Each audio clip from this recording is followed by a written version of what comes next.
নমস্কার বন্ধুরা, কেমন আছেন সবাই? আশা করি প্রত্যেকে খুব ভালো আছেন। আমিও খুব ভালো আছি। আমি সুকন্যা শাসমল মণ্ডল চলে এসেছি প্রত্যেক দিনের মতো আজকেও একটি নতুন ক্লাস নিয়ে। আজ আমি আপনাদের সাথে আলোচনা করব প্রেজেন্ট পারফেক্ট টেন্সকে নিয়ে। আমি রোজই চেষ্টা করি যতটা সহজভাবে বিষয়টিকে আপনাদের কাছে তুলে ধরা যায়, তো আজকেও চেষ্টা করব সেই একইভাবে যতটা সহজভাবে বিষয়টিকে আপনাদের কাছে তুলে ধরা যায়। তো চলুন শুরু করা যাক আজকের ভিডিও। আজ আমাদের আলোচনার বিষয় প্রেজেন্ট পারফেক্ট টেন্স। তো রোজের মতো আজকেও আমাদেরকে প্রথমে জেনে নিতে হবে যে প্রেজেন্ট পারফেক্ট টেন্স কাকে বলে। Present perfect tense is used when the work has been done just now but its effect lost। অর্থাৎ কোনো একটি কাজ এইমাত্র শেষ হয়েছে কিন্তু তার ফল এখনও বর্তমান আছে, এইরূপ বোঝালে সেখানে প্রেজেন্ট পারফেক্ট টেন্স হয়। মানে কোনো এইমাত্র আমি একটা কাজ করেছি কিন্তু তার ফল কিন্তু এখনও বর্তমান রয়েছে। যেমন আমি চিঠিটি এইমাত্র শেষ করেছি, আমি চিঠিটি পড়া এইমাত্র শেষ করেছি কিন্তু চিঠিটি কিন্তু এখনও আমার হাতেই রয়েছে। আমি ঘরটি পরিষ্কার করেছি, আমি ঘরটি এইমাত্র পরিষ্কার করেছি, তার মানে ঘরটি কিন্তু এখনও পরিষ্কার রয়েছে, তার ফলটা কিন্তু এখনও রয়েছে, ঘরটি পরিষ্কার রয়েছে। তাহলে কোনো কাজ এইমাত্র শেষ হয়েছে কিন্তু তার ফল এখনও বর্তমান, এইরূপ বোঝালে সেখানে হয় প্রেজেন্ট পারফেক্ট টেন্স। এবারে আমাদেরকে সূত্রটা দেখতে হবে। প্রেজেন্ট পারফেক্ট টেন্সের সূত্র কি? সাবজেক্ট প্লাস হ্যাজ অথবা হ্যাভ, তারপরে past participle form of verb, অর্থাৎ তারপরে যা অবজেক্ট আছে সে অবজেক্ট বসবে। প্রথমে আমার কর্তা বসবে, তারপরে কর্তা যদি আই হয় বা ইউ হয় সেখানে হ্যাভ বসবে। বাকি সব সিঙ্গুলার যেগুলো নাম্বার আছে, মানে একবচন যে সমস্ত কিছু আছে সেখানে কিন্তু বসবে হ্যাজ। আর বাকি যত প্লুরাল নাম্বার আছে, মানে বহুবচন যে সমস্ত বস্তু বা ব্যক্তি রয়েছে, যেমন একের বেশি যদি বোঝানো হয় সেখানে বসবে তো হ্যাভ। যেমন আমি বাড়ির কাজ করেছি, I have done the homework.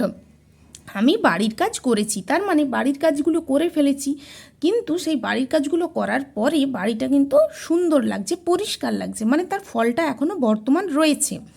আমি চিঠিটি শেষ করেছি, I have finished the letter, মানে চিঠিটি পড়া শেষ করেছি কিন্তু চিঠিটি এখনও আমার হাতে রয়েছে।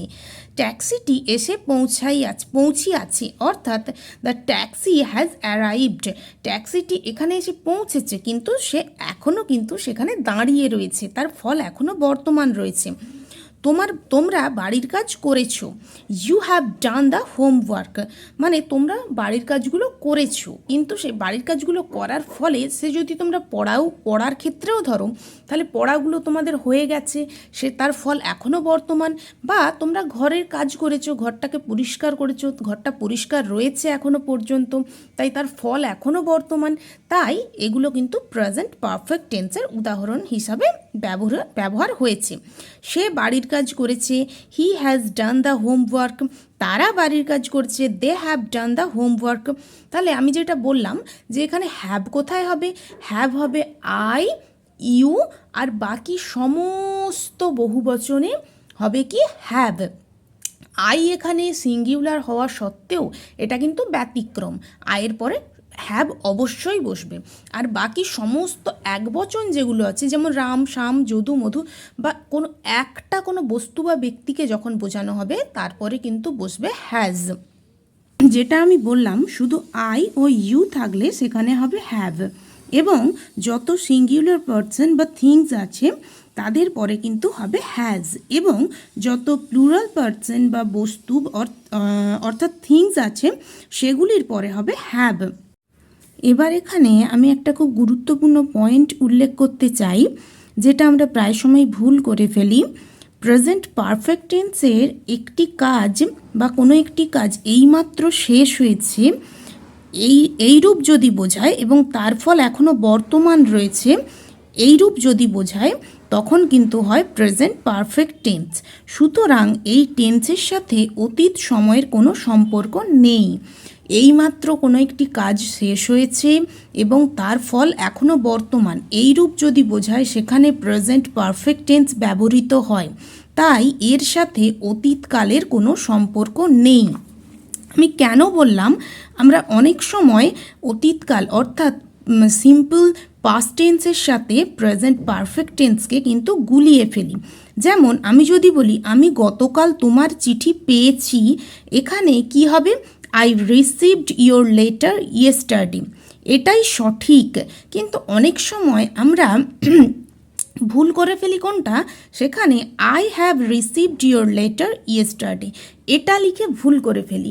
যখনই অতীতের কোনো কিছু বর্ণনা করা হবে, এখানে গতকাল কিন্তু উল্লেখ করা আছে, অতীতে হয়ে গেছে, তখন কিন্তু কখনোই এই প্রেজেন্ট পারফেক্ট টেন্সের সূত্র সেখানে ব্যবহার করা যাবে না। সেখানে সিম্পল পাস্ট টেন্স বা পাস্ট টেন্সের যে সমস্ত ভাগগুলো রয়েছে, যদি সেখানে প্রয়োজন হয় সেটা ব্যবহার করা যেতে পারে, কিন্তু যখন অতীতের কোনো কিছু বর্ণনা করা হবে সেখানে কিন্তু প্রেজেন্ট পারফেক্ট টেন্সের সূত্র অ্যাপ্লাই করা যাবে না।